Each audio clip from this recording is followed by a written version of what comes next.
بسم اللہ الرحمن الرحیم۔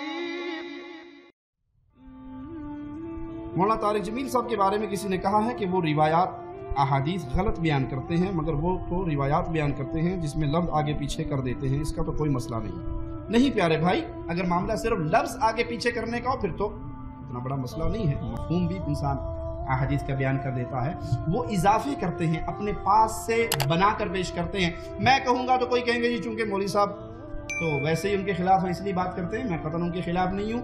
اس مسئلے کی حقیقت سمجھانے کے لیے کراچی کے مولانا مفتی زر ولی خان، یوٹیوب پہ آپ لکھو کہ مولانا زر ولی خان تو اس کا کلپ آپ کو مل جائے گا، جو دیوبندی عالم ہیں، اہل حدیث عالم نہیں ہے، دیوبندی عالم ہیں۔ ان سے کسی نے سوال کیا مولانا طارق جمیل صاحب کے بارے میں، تو مولانا زر ولی خان خود کہتے ہیں کہ مولانا طارق جمیل جب حدیث بیان کرتے ہیں تو احتیاط سے کام نہیں لیتے، اپنے پاس سے بنا کر بھی پیش کر دیتے ہیں۔ بلکہ میں ان کا آپ کو اصل لفظ جملہ سناتا ہوں۔ کہتے ہیں کہ میں نے مولانا صاحب کی ایک تقریر سنی جس میں انہوں نے کہا کہ سیدنا عثمان نے صدقہ کیا، اس صدقے کو اللہ نے قبول کیا اور اس کے انعام کے طور پہ عثمان کی شادی رضی اللہ عنہ وارضہ جنت کی حور سے کر دی۔ اور خواب آیا عبد الرحمن ابن عوف کو، نبی صلی اللہ علیہ وسلم سفید کپڑے پہنے ہوئے گھوڑے پہ بیٹھ کے جا رہے تھے۔ عبد الرحمن ابن عوف نے پکڑ لیا کہ آپ سے کام ہے۔ آپ نے کہا بہت مشغول ہوں، بیزی ہوں، میں نہیں تمہاری بات سن سکتا۔ اور وہ مشغولیت کیا ہے کہ عثمان کے صدقے کی وجہ سے اس کا نکاح حور سے ہوا ہے، اللہ نے سارے نبیوں کو روٹی پر دعوت دی ہے اور ولیمہ بنایا ہے اور میں اس ولیمے پر روٹی کھانے جا رہا ہوں۔ یہ وہ روایت ہے جو مولانا طارق جمیل نے بیان کی۔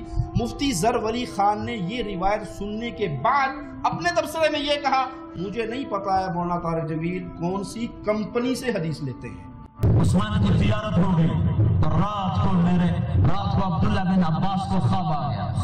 کیا خواب آیا کہ اللہ کا نبی سفید گھوڑے پہ سوار سب پوشاک، انہوں نے لگام پر یا رسول آپ کہاں جا رہے ہیں؟ آپ سے ملنے کو جی جا رہا ہے۔ تو آج تو فارغ نہیں، آج عثمان نے اللہ کے نام پہ صدقہ دیا، اس کے بدلے میں اللہ نے جنت کی حور سے نکاح کیا اور پھر اس کا ولیمہ قائم کیا ہے۔ آج سارے نبی عثمان کا ولیمہ کھانے جا رہے ہیں۔ ایک عالم نے مولانا طارق جمیل کے بارے میں کہا کہ وہ کذاب اور جھوٹا اور من گڑت حدیثیں پیش کرتے ہیں۔ واقعتاً ایسا ہے، مولانا طارق جمیل صاحب کے بیان میں احتیاط نہیں ہے، ان سے سخت خطرہ ہے کہ وہ بعض روایتیں پتہ نہیں کہاں سے کون سی کمپنی سے لیتے ہیں۔ اس دن ایک روایت میں سن رہا تھا کہ رسول اللہ صلی اللہ علیہ وسلم نے فرمایا کہ ملائک نے آ کے مجھے بتایا کہ حضرت عثمان کا ولیمہ ہوا ہے، میں اس میں شرکت کے لیے جا رہا ہوں۔ اس قسم کی روایتیں علماء حق سناتے ہیں جس کے سر پیر نہ ہو۔ یہ تبصرہ کسی اہل حدیث عالم کا نہیں بلکہ یہ تبصرہ مولانا زر ولی خان دیوبندی عالم کا ہے۔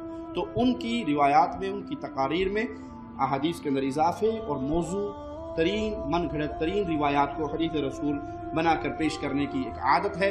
اب جس بندے کے پاس بنیادی علم نہیں، جب ان تقاریر کو سنے گا تو گمراہ ہونے کا ڈر ہے، لہذا اسے اختیار کریں۔ اللہ